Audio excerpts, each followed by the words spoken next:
Joining us now, Democratic Congressman from South Carolina, Jim Clyburn. Really good to have you as well. It's been a little while. Give me your reaction to last night's results, both in Wisconsin and the much closer races we saw in Florida, even though Democrats lost those. Well, thank you very much for having me. You know, yesterday sort of restored the confidence that a lot of people had that people are just not going to allow any one person, no matter how wealthy he or she might be, just buy justice. You're not going to just purchase our judicial system. We have enough challenges without this kind of autocracy trying to take hold. And of course, watching the returns last night, quite frankly, I must say when I saw 2% and 3% returns and the vote was the other way, I got a bit nervous, though I was with Gwen Moore, who told me I had no reason to be nervous, that in the final analysis, everything was going to be fine. And it was. And I think that restores all of our confidence in the American people that they are going to stand up for justice and not let one person use his or her money to just buy the judicial system. It's when it helps to know the individual counties in any given state and how those counties might vote and where the vote totals are going to actually land, where they should be landing if you, depending on who you want to win. Let me play a little bit from an interview that my colleague Stephanie Ruhle just did with Pennsylvania Governor Josh Shapiro about Democratic anger, Democratic enthusiasm right now. When I talk to Democrats right now, and they're worried, they're anxious, they're angry, you name it, the thing I say to them is, you're not helpless. You have agency. You've got power here. Sometimes we're seeing them exercise their power when they show up at a town hall meeting, and we're seeing them exercise that power when they show up at the ballot box, and they're rejecting the chaos of Donald Trump. That full interview, or most of the interview, will be on Stephanie's show at 11 o'clock tonight. I wonder, though, the takeaways from what we saw yesterday, is it that the voters are rejecting chaos, or are they rejecting Donald Trump, or are they rejecting Elon Musk? Can you decipher what it is? I think it's a little bit of all of that. I do know that voters are very, very annoyed, and other language I won't use here today, with Musk. He seems to feel that he's above it all, that he can throw his money around and people will respond to it.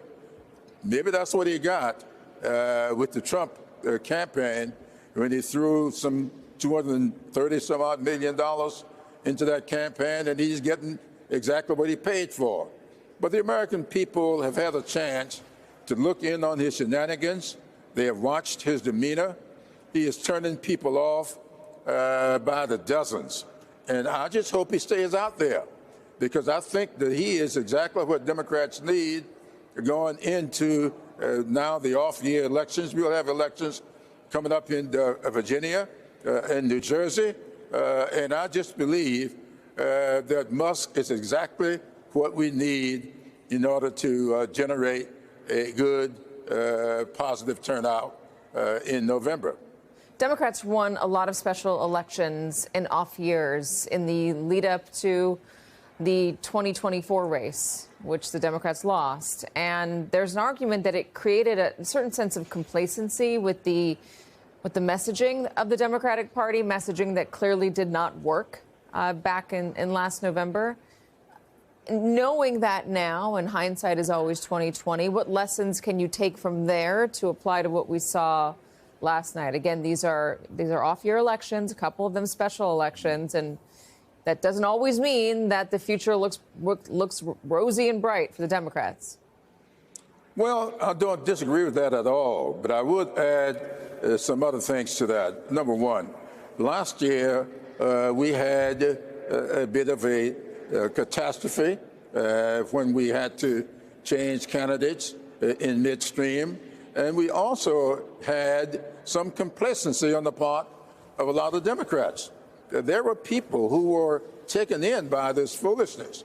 And I know people in my home state, in my congressional district, who went out voting for what they thought was going to be pie in the sky, and they're finding out that the sky is falling, and it ain't a good feeling.